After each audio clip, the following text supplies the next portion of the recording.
주신 말씀에 감사합니다. 오늘 저와 함께 나눌 하나의 말씀의 주제는 어떤 말씀으로 성도님들과 함께 참 나누면 좋을까 라는 생각을 하면서 하나님 앞에 기도로 말씀을 준비했습니다. 오늘 말씀을 함께 나누고자 하는 말씀의 주제는 접대입니다. 그래서 접대라는 말은 거꾸로 하면 뭡니까? 대적입니다. 앞으로 하나, 뒤로 하나. 다 똑같은 말입니다. 똑같은 의미입니다. 그래서 성도들에게 아니면 믿지 않는 구도자들에게 우리가 우리의 사랑으로 무언가를 나눠주는 것입니다. 그래서 크게 접대의 대상은 크게 두 가지로 나눠집니다. 첫 번째, 그리스도인에게 대한 접대. 두 번째, 부도자들에 대한 접대. 크게 두 가지로 나눠지게 됩니다. 하나님께서 먼저 히브리서 13장 1절에서 2절 한번 같이 읽도록 하겠습니다.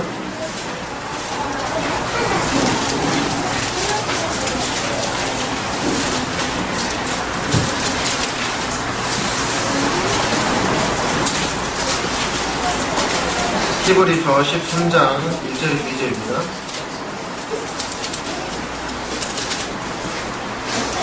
다 같이 읽도록 하겠습니다. 시작. 형제 사랑하기를 계속하고 선진 대접하기를 잊지 말라. 이로써 부지 중에 천사들을 대접하는 일이 있었느니라. 선진 대접하기를 잊지 말라라는 표현을 하고 계십니다. 그래서 접대는 우리가 해도 되고 안 해도 되는 것이 아니라 반드시 해야만 하는 하나님의 명령인 것입니다. 그런데 이 접대를 하라고 하기 전에 앞서서 1절에 보면 먼저 형제 사랑하기를 계속하고라는 말씀을 먼저 하고 계십니다. 먼저 형제 사랑에 대해서 먼저 말씀하시고 난 이후에 바로 접대에 대해서 말씀하고 계시는 것입니다. 그러면 우리 옆에 있는 지금 함께 주님을 섬기고 있는 또 지금 주위에 둘러보시면 계시는 분들이 다 저희의 형제 자매들입니다. 히브리서 2장 11절에 보면요, 거룩하게 하시는 자와 거룩하게 함을 입은 자들이 다 하나에서 나느니라. 그러므로 형제라 부르기를 부끄러워 아니하신다고 주님께서 말씀하셨습니다. 주님께서 우리를 형제라 부르기를 부끄러워하지 않으셨고, 그리고 거룩하게 함을 입은 자들이 다 하나에서 하나님에서 난 자들이기 때문에 우리는 다 서로 형제 자매인 것입니다. 아까 어떤 한 형제님께서 예배 시간에 요한복음 20장 17절 말씀 통해서 감사를 드렸었는데요. 주님께서 십자가에 죽으시고 나서 마리아에게 보이셨습니다. 그리고 나서 제자들에게 이르라고 얘기를 하시고, 그때 뭐라고 하셨냐면 내 아버지 곧 너의 아버지, 내 하나님 곧 너의 하나님께로 올라간다라고 얘기를 하고 있습니다. 그래서 주님께서 주님의 아버지가 곧 제자들 너희들의 아버지이고 주님의 하나님이 곧 너희들의 하나님이다. 그렇기 때문에 우리 모두는 다 형제라고 얘기를 하고 있습니다. 우리가 우리의 가치관이나 우리의 생각하는 것, 관심사, 그리고 살아온 환경, 그 현재 살고 있는 환경, 우리의 직업이나 성격, 기질이 같기 때문에 아니면 비슷하기 때문에 형제와 자매가 된 것이 아닙니다. 우리는 오로지 예수 그리스도로 말미암아서 서로 그리스도의 생명을 함께 나누었기 때문에 형제고 자매가 된 것입니다.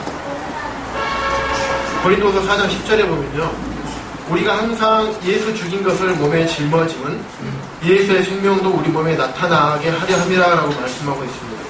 또한 잘 아시다시피 요한복음 1장 12절에서 13절에서는 영접하는 자 곧 그 이름 믿는 자들에게는 하나님의 자녀가 되는 권세를 주셨으니 이는 혈통으로나 육정으로나 사람의 뜻으로 나지 아니하고 오직 하나님께로서 난 자들이니라 라고 말씀에 근거하고 있습니다. 한 구절만 더 보시면 히브리서 4장 1절에는요, 함께 하늘의 부르심을 입은 거룩한 형제들이라고 얘기하고 있습니다. 우리가 육적인 출생으로 인해서 형제요 자매가 된 것이 아닙니다. 영적인 출생으로 인해서 형제 자매가 된 것이고요. 그냥 형제님 자매님 이렇게 부르고 이렇게 생각하니까 어떻게 보면 조금 교회 안에서만 형제고 자매고 이렇게 느껴질 수 있고 진정한 형제 자매의 의미를 진정 느끼지 못할 때가 종종 있었던 것 같습니다. 그런데 내 형제와 자매라는 말은 가족이라는 단어를 쓰면 좀 더 친근하게 다가올지 모르겠습니다.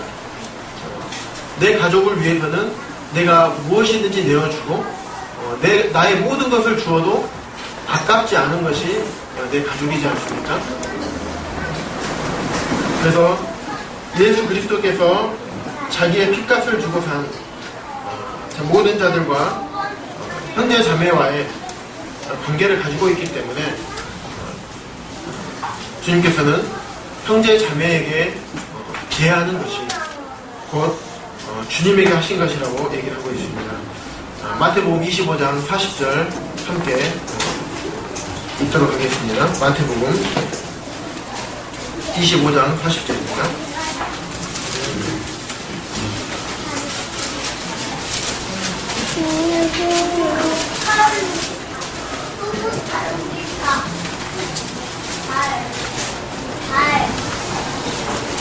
임금이 대답하여 가라사대 내가 진실로 너희에게 이르노니 너희가 여기 내 형제 중에 지극히 작은 자 하나에게 한 것이 곧 내게 한 것이라 하시고 주변에 계시는 형제 중에 가장 지극히 작은 자에게 한 것이 곧 하나님에게 하는 것입니다. 내가 혹시 내 주변에 있는 형제님이나 어떤 자매님에게 무언가를 나의 소중한 시간을 들여서 섬기거나 내 물질을 들여서 공개를 하거나 공급을 하거나 아니면 그분들을 대접한 기억이 있습니까? 그러시다면 그건 곧 주님께 한 것으로 주님을 기억하고 계십니다.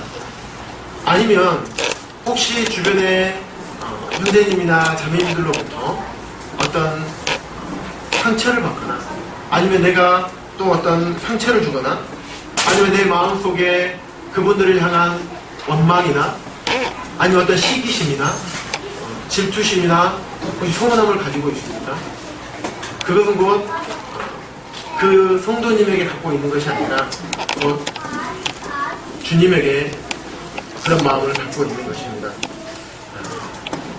일단 그래서 성도님들에 대해서 내가 잘해드리고 싶고 더 사랑하고 싶고 더 좋은 마음을 갖는 것도 주님께 대해서 하는 거하고 동일하고요.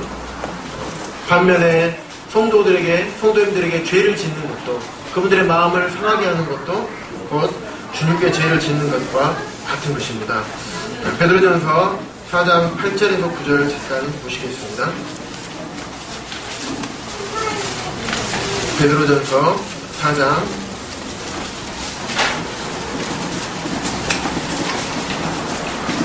8절에서 9절입니다. 여기에서도 동일하게 먼저 사랑에 대해서 말씀을 하고 있습니다. 무엇보다 열심으로 서로 사랑할지니 사랑은 허다한 죄를 덮느니라. 서로 대접하기를 원망 없이 하고. 먼저 그냥 사랑하는 게 아니라 열심을 내서 사랑을 해야 되는 겁니다. 그리고 일방적인 사랑이 아니라 서로 사랑을 하라고 했습니다. 열심이라는 단어를 이게 찾아보니까요, 이게 안이 아니라 밖을 뜻하는 에크와 또 뻗다, 멀리 뻗어나가는다는 뜻의 테이노가 결합한 에크테네스라는 단어를 쓰고 있습니다. 이건 그리스도인이 다른 그리스도인에게 사랑을 확장하고 더 나아가서 모든 사람들에게 사랑을 확장하라는 것을 말씀하고 있습니다. 예를 들면 여기서 열심으로 사랑을 하라고 했는데요. 이 사랑을 뻗어나가는 게 쉽게 우리가 얼핏 생각하면 쉬울 것 같다는 생각을 하게 됩니다. 그런데 어떤 한 예를 들어보겠습니다. 운동 선수들이 지금 이제 유니버시아드 대회가 있긴 한데요. 올림픽이나 유니버시아드 대회나 모든 대회에서 선수들이 왜 운동을 열심히 하게 됩니까?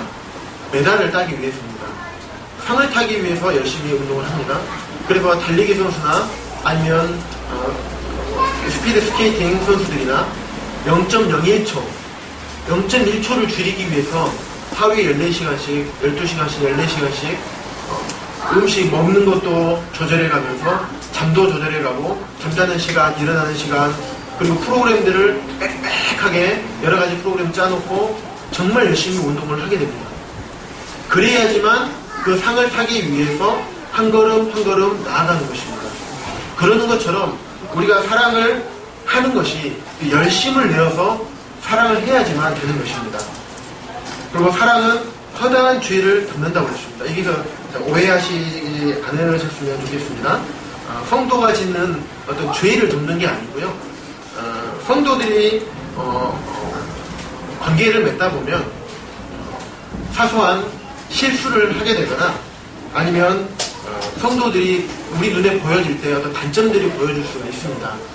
이런 부분들을 사랑이 있으면 이러한 단점들을 다 덮어준다는 것입니다. 그 다음에 서로 대접하기를 원망 없이 하라고 말씀을 하고 있습니다. 우리가 손대접하는 것이 쉬운 것입니까? 어려운 것입니까? 손대접을 하려면 첫째 이제 가정을 이제 초대를 해야 됩니다. 그러면 나의 일상이 일단은 깨지는 것입니다. 예를 들면 우리가 이제 직장 생활하는 형제님들이 많이 계시기 때문에 직장 생활하는 분들의 예를 들게 되면 하루 종일 직장에서 일을 하고 집에 들어왔습니다. 그럼 여느 때와 똑같은 패턴으로 씻고 자녀들과 가족들과 함께 식사를 하고 집에서 평소에 내가 하던 것들을 하게 됩니다. 근데 사람은요 평소에 하던 것을 그대로 하는 것을 가장 좋아합니다. 무언가를 하나를 바꾸게 되면 굉장히 힘듭니다. 이게 앞으로 쭉 가다가 한 발짝만 옆으로 갔다가 가는 것일 뿐인데 그게 왜 이렇게 힘든지 모릅니다. 그래서 집으로 초대를 하게 되려면 먼저 나의 패턴이 바뀌어야 됩니다. 그날 저녁의 패턴이 바뀌어야 됩니다. 또 다른 사람을 초대를 하는데 또 성도님을 초대를 하는데 정리되지 않고 더럽고 지저분하고 이런 곳에 초대할 수 있겠습니까? 대청소를 해야 됩니다. 전날 저녁부터 잠을 줄여가면서 아이들 막 빨리빨리 재우고 풀고 닦고 해야 됩니다. 위에 평소에 닦지 않았던 먼지들 평소에는 아무렇게나 이렇게 장난감, 책 이렇게 놔뒀던 이런 것들 다 깔끔하게 저희는 원래 이렇게 삽니다. 깔끔하게 정리를 해놔야 됩니다. 왜냐하면 거룩한 성도를 초청하는 것은 단지 우리의 모습을 보이기 위해서가 아니라 성도를 초청하는 것은 접대하는 것은 곧 주님을 접대하는 것이기 때문에 주님이 만약에 박근혜 대통령이 예를 들면 광주에 온다고 합니다. 그러면 각종 관공서에서는 난리가 날 것입니다. 아마 주님께서 우리 동북교에 오신다. 그러면 어떻게 되겠습니까? 엄청나게 깨끗이 준비를 할 겁니다. 주님께서 우리 가정에 오신다. 정말 경건하고 평소보다 더 경건하게 살고 더 말씀 보고 있고 더 기도하고 먼지 하나 없이 깨끗하게 주님 맞을 준비를 할 것입니다.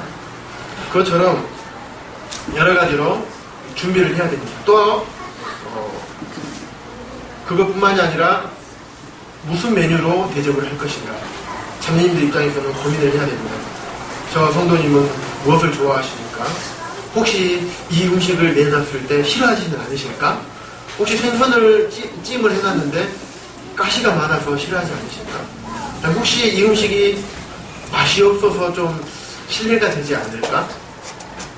고민을 많이 하게 됩니다.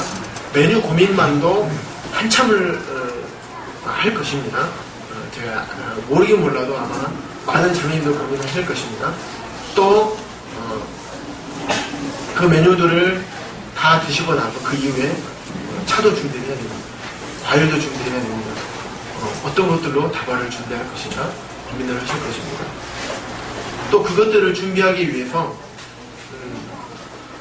그냥 우리가 땅 파면 이런 것들이 나오는 게 아니지 않습니까? 그것들을 위하면 물질이 필요합니다. 그래서 물질을 항상 똑같이 쓰는 한 가정의 수입이 일정하면 그 수입을 가지고 하나의 물질을 잘 관리를 합니다. 그런데 접대라는 부분을 하게 되면 물질이 또 들어가게 됩니다. 그럼 그 물질을 위해서 또 계획을 해야 됩니다. 그래서 접대를 하는 데 있어서는 또 이러한 많은 것들이 필요하게 됩니다. 그런데 이렇게 대접하는 것을, 접대를 하는 것을 어떻게 하라고 말씀하고 계시냐면 원망 없이 하라고 말씀하고 계십니다. 아까워하거나 힘들어하거나 귀찮아하거나 이렇게 하지 말라는 것입니다. 정말 기쁨으로 하라고 하는 것입니다. 그래서 실제로 손대접은요, 손님을 접대하는 것은 우리가 서로 성도들 간에, 형제님들, 자매님들 간에 사랑을 베풀 수 있는 가장 좋고 편하고 아주 귀한 방법 중에 하나인 것입니다. 우리들의 마음이 먼저 접대에 대한, 성도들에 대한 사랑의 마음이 열릴 때 우리의 가정도 열리게 되는 것입니다. 물론 지금 성도님들께서 잘 못하셔서 이런 말씀을 드리는 것은 아니고요. 지금도 잘하고 계시는 것으로 제가 알고 있습니다. 그렇게 우리의 마음이 열렸을 때 가정이 열리게 되고, 그랬을 때 서로 간에, 성도들 간에 교제가 되고 더 친해지게 되고, 또 서로의 형편을 알게 되고, 또 서로의 형편을 위해서 기도하게 되고 더욱 친밀해지게 되는 것입니다. 사실 저희가 구원을 받고 받았기 때문에 형제고 자매인 것입니다. 하지만 실질적으로 내 가족의 형제 자매처럼 친밀하시죠? 네, 실질적으로 많이 친밀하시는가 한번 생각해 볼 필요가 있을 것 같습니다. 세상에서 많은 사람들과의 관계에서도 많이 만나고 자주 만나고 자주 이야기를 하고 접해야지만 친해질 수 있듯이 우리 성도들 간에서도 서로 많이 만나고 교제하고 서로 나누어야지 더욱더 친밀해질 수가 있는 것입니다.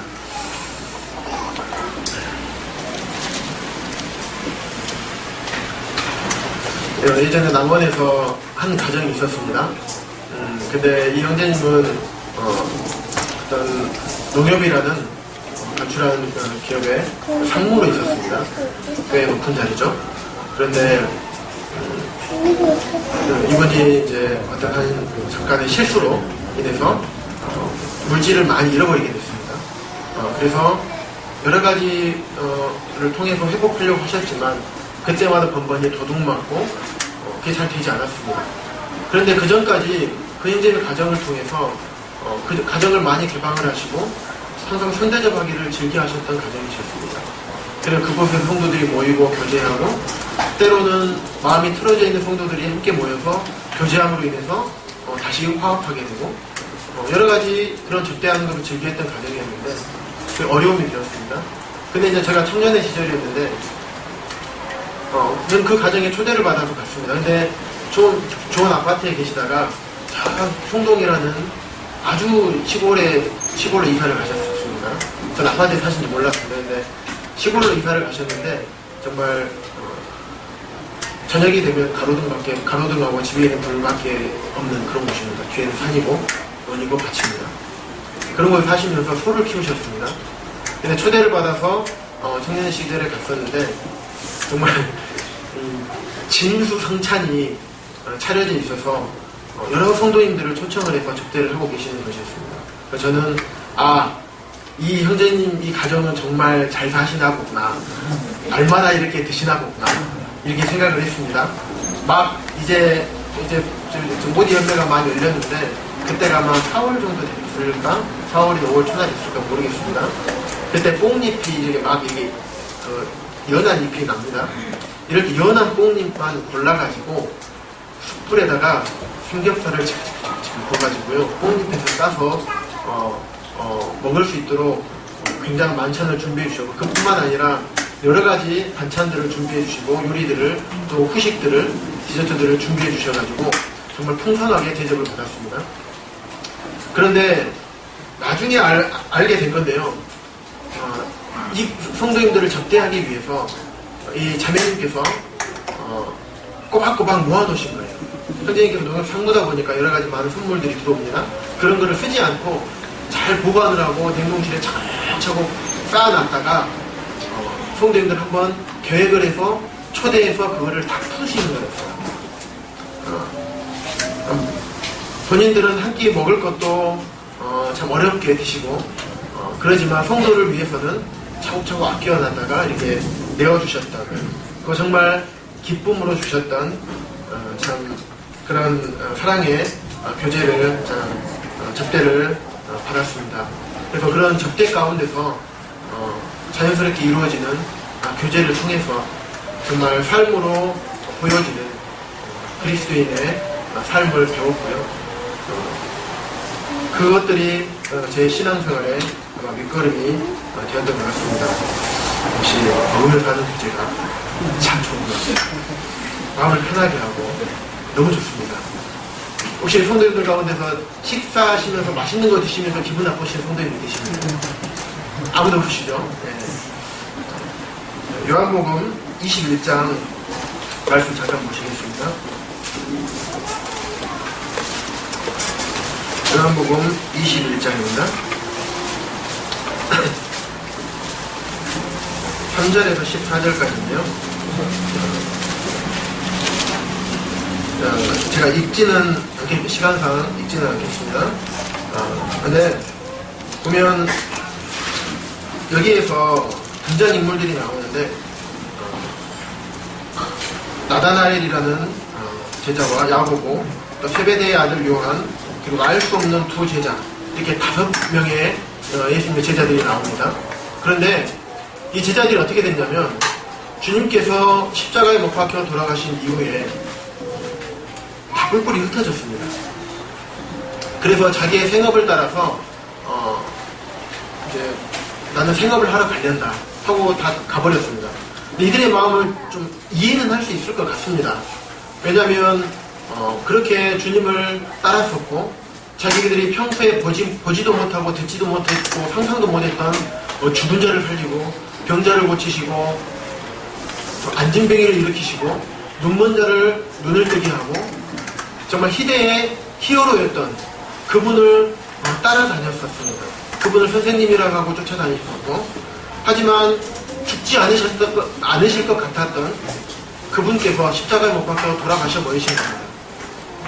그 이들에게는 어떻게 보면 정말 엄청난 충격이었을 것이고, 정말 믿었던 분이 사라져버리게 되면 정말 혼란과 혼동 상태에 있었던 것 같습니다. 그래서 다 자기의 생업에 빠져버리게 됩니다. 하지만 5절에 보시면 예수께서 이르시되 얘들아 너희에게 고기가 있느냐, 예수님께서 고기 잡고 있는 이들에게 나타나십니다. 그러면서 고기가 있느냐 물어보시고, 사람을 그물을 패 오른편에 던져라 그리하면 얻으리라 하신데, 이에 던졌더니 고기가 엄청나게 많이 건져졌습니다. 예수에서 사랑하시는 그 제자 요한이 봅니다. 요한이 베드로에게 이르되 이는 주님이시다 하는 시몬 베드로가 바다로 뛰어듭니다. 그때 주님을 알아봅니다. 그런데 다 제자들을, 제자들이 고기를 다 잡고 육지에 올라왔습니다. 그런데 육지에 올라와 보니 9절에 보면 숯불이 있는데 그 위에 생선과 떡이 있었습니다. 공교롭게도 생선과 떡입니다. 무엇이 생각나시는가요? 오병이어가 생각나시죠? 제자들이 아마도 아마 주님께서도 제자들에게 오병이의 기적을 생각나게 하시려고 일부러 그러시지 않았을까라는 생각을 해보게 됩니다. 그래서 낙심해 있고 낭망해 있던 이들에게 나다, 내가 이렇게 했지 않느냐 라고 하시면서 이런 것을 보여주십니다. 그래서 그리고 또한 밤이 맞도록, 밤이 새도록 고기를 한 마리도 못 잡았던 이들에게 얼마나 시장하겠습니까? 그들에게 주님께서 직접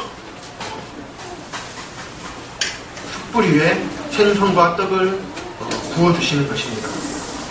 그러므로 인해서 제자들에게 오병이의 기적을 생각나게 하시고 주님과 함께했던 그 시간들을 머릿속에서 다시 생각나게 하셨을 것입니다. 그뿐만 아닙니다. 그 뒤에 쭉 넘겨보시면 15절 이후에는 베드로를 회복시키시는 그런 놀라운 일들을 하시게 됩니다.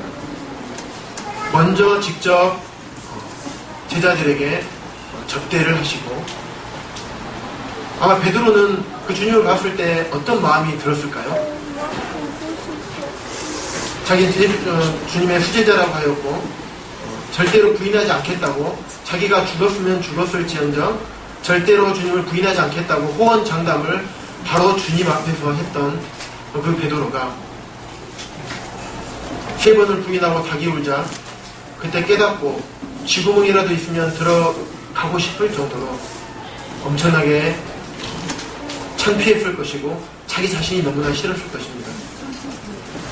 너무나 낭망하였을 거고 자기 자신에 대해서 실망하고 주님을 감히 볼 수 없었을 만큼 자기 자신은 처참한 상태였을 것입니다. 영적으로 이렇게 낭망해 있고 낙심해 있는 이 베드로를 향해서 주님은 먼저 먹이셨어요. 먹이시고 그 다음에 베드로를 회복을 시키셨습니다. 이처럼 저 때는 참 성도들 간의 친밀함을 주기도 하지만 이렇게 연약해 있고 낭망해 있고 낙심해 있고 믿음 가운데 참 떨어져 있는 이런 성도들을 회복시키는 데도 참 귀하게 접대가 사용되는 것을 참 보게 됩니다. 그래서 이러한 접대는 성도들에 대한 접대뿐만 있는 것이 아니라 또한 구도자들에 대한 접대도 포함이 되게 됩니다. 그래서 초대교회에서는 그리스도의 교회, 기독교의 확장에 있어서 손님 접대가 굉장히 중요한 역할을 하셨습니다. 초대교회가 가장 어디에서 먼저 모였을까요? 가정에서 먼저 모였습니다. 가정에서 초대를 하면 어떻게 될까요? 모임을 갖게 되고 서로 떡을 떼고 나누었습니다. 식사를 함께 나누고 함께 접대를 했던 겁니다. 그래서 그곳에서 또한 구두자들이 찾아와서 함께 교제하게 되는 것입니다. 또한 순회 전도자나 또 가르치는 자들이 또 가르치는 교사들이 그곳에 와서 먼 여행을 위해서 지쳐있을 그들에게 또 잠자리와 또 쉴곳과 먹을 것을 제공해주는 그런 접대의 장소가 된 것입니다. 사도행전 읽지는 않겠습니다. 16장 11절에서 15절에 보면 루디아에 대한 내용이 나오게 됩니다. 루디아가 바울이 전하는 바울을 통해서 전해지는 복음을 듣고 구원을 받고 집으로 초청을 하게 됩니다. 그리고 바울 일행을 초청을 하게 됩니다.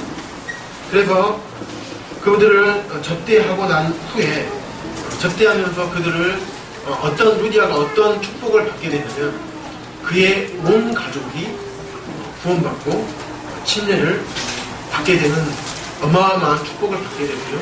나중에 빌립보 교회의 기초가 되게 됩니다. 그래서 그 빌립보 교회 기초가 되길 뿐만이 아니라 유럽의 복음화가 되는 시초가 되게 되는 것입니다. 이처럼 접대는 아주 작은 것에서부터 시작이 되지만 이처럼 엄청나게 멀리까지 하나님께서 사용하시게 되는 것입니다. 사도행전 5장 42절에서 보면요. 저희가 날마다 성전에 있든지 집에 있든지 예수는 그리스도라 가르치기와 전도하기를 쉬지 아니하지라 라고 말씀을 하고 있습니다. 저희가 날 성전에 있든지 집에 있든지 집에서도 가르쳤다는 것입니다. 집에서 초대해서 불신자들에게 믿지 않는 자들에게 집으로 초대해서 복음을 전하고 또한 성도들에게도 말씀을 가르치는 장소가 된 것입니다. 또 누가복음 5장에 보면요. 레위가 예수를 위하여 자기 집으로 큰 잔치를 하니 세리와 다른 사람들이 많이 함께 앉아 있느니라. 그러면 죄인들을 초대를 했습니다. 죄인들을 초대했는데 그때 예수님께서 뭐라고 하시냐면 건강한 자에게는 의원이 쓸데가 없다. 죄인들에게야 내가 필요하다라고 말씀을 하시면서 그곳에서 또한 레위의 집에서 복음이 전해지게 되는 것입니다. 레위가 그냥 잔치를 하는 게 아니라 큰 잔치였습니다. 예수님의 제자들과 많은 구도자들이 어마어마하게 찾아왔을 것입니다.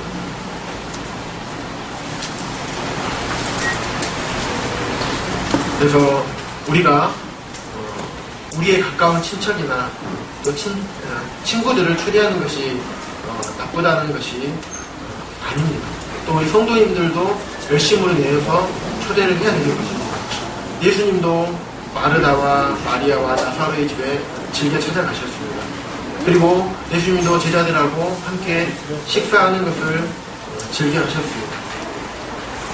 하지만 누가복음 14장 방금 말씀드렸던 말씀처럼 잔치를 베풀 때 전 구도자들을 위해서도 잔치를 베풀고 그들을 위해서도 그들을 가정에 초대하고 그들에게도 가정을 초대해서 음식을 베풀 뿐만 아니라 내 가정이 그들에게 복음을 전하는 전초기지가 되라고 말씀을 하고 있습니다.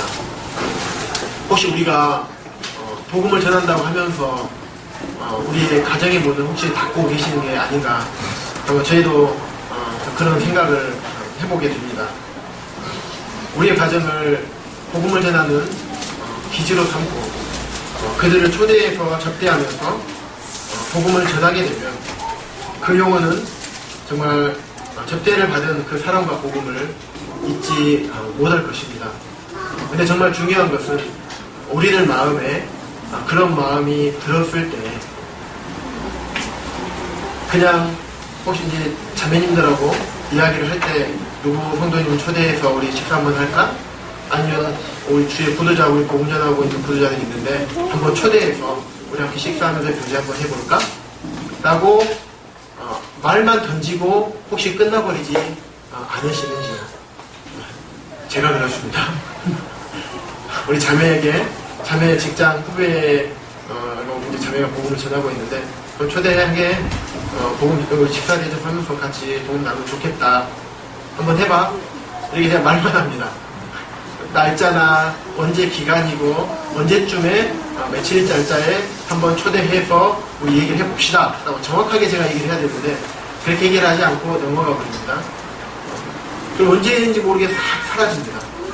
그래서 그런 생각이, 그런 마음을 우리에게 주셨을 때 정말 즉시로 성도를 접대하고 구도자들을 초청할 날짜를 잡고 그 자리에서 전화를 하고 즉시로 초대를 해야 되지 않을까 라는 생각을 하게 됩니다. 정말 우리가 전하는 복음, 우리가 전하는 이 복음은 사랑입니다. 이 사랑은 정말 말로만 하는 사랑이 아니라 정말 우리들의 삶으로 드려지는 사랑이 되어야 되지 않을까 생각을 하게 됩니다. 그래서 이처럼 접대는 구도자들에게 있어서는 복음을 전하는데 정말 좋은 방법이 되는 것이고 또 성도들 간에 있어서는 사랑과 또한 기쁨의 교제장이 되는 것이고 또한 영적으로 침체해 있거나 침륜에 빠져 있거나 아니면 또한 연약한 성도들이거나 아니면 이제 구원받은 지 얼마 되지 않은 그런 그리스도인들에게는 그들을 세워주고 일으켜주고 또 성도들을 기쁨으로 회복시켜주는 그런 귀한 사역인과 동시에 하나님께서 우리에게 하시는 거룩한 명령인 것입니다. 참 이처럼 귀한 접대 사역을 잘 하고 계신다면 하나님으로부터 주님나라 갔을 때 정말 큰 칭찬을 받으실 것이라고 생각을 하게 됩니다. 요한 3서의 말씀에 보면 접대를 하는 것은 우리로 진리를 위하여 함께 일하는 자가 되게 하려 함이라 라고 말씀을 하고 있습니다. 접대를 통해서 진리를 위해서 함께 일하시는 우리 공복교회 모든 성도님들이 되기를 바라는 간절한 마음이 있습니다. 이상으로 말씀을 마치도록 하겠습니다.